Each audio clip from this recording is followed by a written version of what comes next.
Hello everyone, আসসালামু আলাইকুম। এসেছিলাম নিচে, এসে দেখি এত সুন্দর একটা কুমড়া সাজিয়ে রাখলো কেটে। তারপর দেখি যে কতগুলা কুমড়া, দেখেন না কত বড় বড়। এত বড় বড় কুমড় আমার জীবনে আমি দেখিনি। কুমড় দেখে তো আমি পুরা ফিদা হয়ে গেছি। তো এক ফালি কুমড় 30 টাকা ওয়েট দিল, এর দাম হইল 60 টাকা, সরি 30 টাকা কেজি করে 60 টাকা। তারপর তো কুমড়া আর না কিনে পারলাম না, 2 কেজি নিয়ে নিলাম 60 টাকা দিয়ে। তো আপনাদের সাথে কি রেসিপি শেয়ার না করে পারা যায় বলুন? হ্যালো এভরিওয়ান, আসসালামু আলাইকুম, ওয়েলকাম জানাচ্ছি নতুন আরও একটি রেসিপি দেখার জন্য। তো আপনাদের সাথে কি রেসিপি শেয়ার না করে পারা যায়? তাহলে চলুন রেসিপিটা শুরু করা যাক। আমি এখান থেকে এক ফালি কুমড় নিলাম, মাঝখানের ফালিটা নিয়ে কুমড়টাকে সুন্দর করে কেটে ধুয়ে রান্নার জন্য নিয়ে আসলাম। তো এখানে আমি রান্না করার জন্য নিয়ে নিলাম এক ফালি কুমড়। তারপরে কুমড়টাকে সুন্দর করে কেটে ধুয়ে নিয়ে নিলাম পেঁয়াজ কুচি, চিংড়ি মাছ, তারপরে হচ্ছে আপনার হলুদ গুঁড়া, মরিচ গুঁড়া, জিরার গুঁড়া, লবণ, কাঁচামরিচ স্বাদ মতো দিয়ে। তাহলে চলুন কিচেনে চলে যাই, রান্নাটা শুরু করে দিই।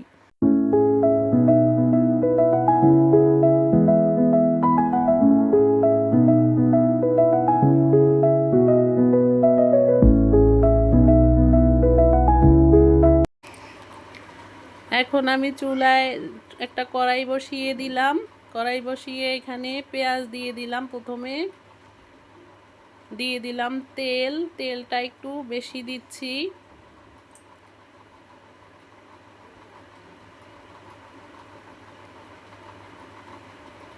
এখন পেঁয়াজটা আর তেলটা একদম সফট হওয়া পর্যন্ত ভালো করে নাড়াচাড়া করে নিব।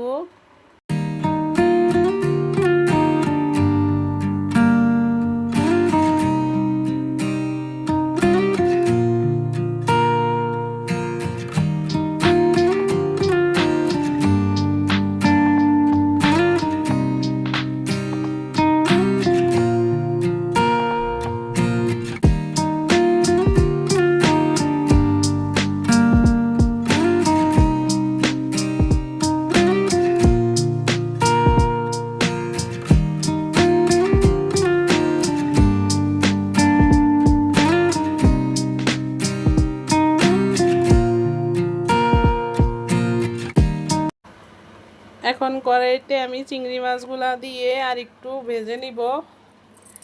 রান্নাটা হচ্ছে আপনার শিল্প।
এখন আমি মশলাগুলোকে পেঁয়াজের তেলের সাথে দিয়ে দিলাম।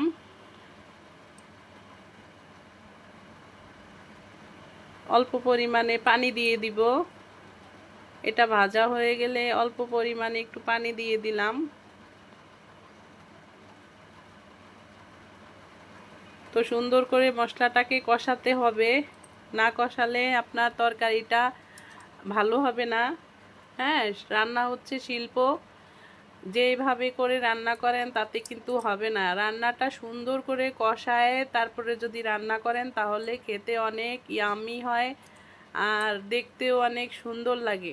ধৈর্য ধরে রান্না করতে হবে। রান্না শুধু বসিয়ে দিয়েই চট জলদি করে চলে যাবেন তাতে তো হবে না।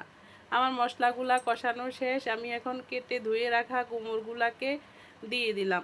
এক সাইজ করে আমি সুন্দর করে কুমড়গুলা দিয়ে দিছি। তো এই কুমড়ের সাথে আমি এক বিন্দু পানিও ইউজ করব না। সুন্দর করে মশলাটাকে কষিয়ে তার মধ্যে কুমড়গুলা দিয়ে একটা ঢাকনা দিয়ে 20 মিনিটের জন্য রেখে দেব।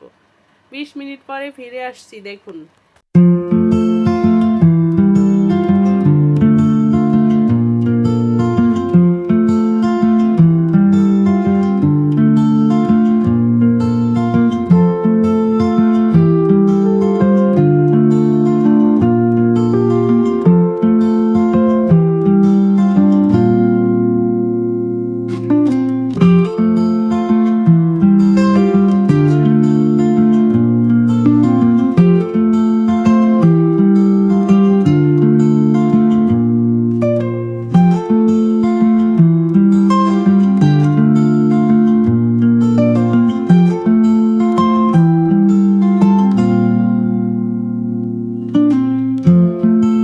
ফিরে আসলাম 20 মিনিট পরে, এসে দেখি কি সুন্দর হয়েছে রান্নাটা। এর মধ্যে অল্প পরিমাণে আমি একটু চিনি দিয়ে দিলাম। চিনি দেওয়ার কারণটা হচ্ছে এই কুমড়ে একটুখানি চিনি না দিলে কুমড়ের টেস্ট আসে না।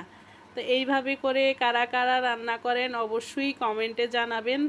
আর আমার রান্নাটি যদি ভালো লেগে থাকে তাহলে চ্যানেলটি সাবস্ক্রাইব করে পাশে থাকবেন। তারপর আমি একটু ধনেপাতা দিয়ে দিলাম। ধনেপাতা দিয়ে আমি রান্নাটা কমপ্লিট করে নিয়ে আপনাদের সাথে পরিবেশন করে দিলাম। তো ভালো থাকবেন।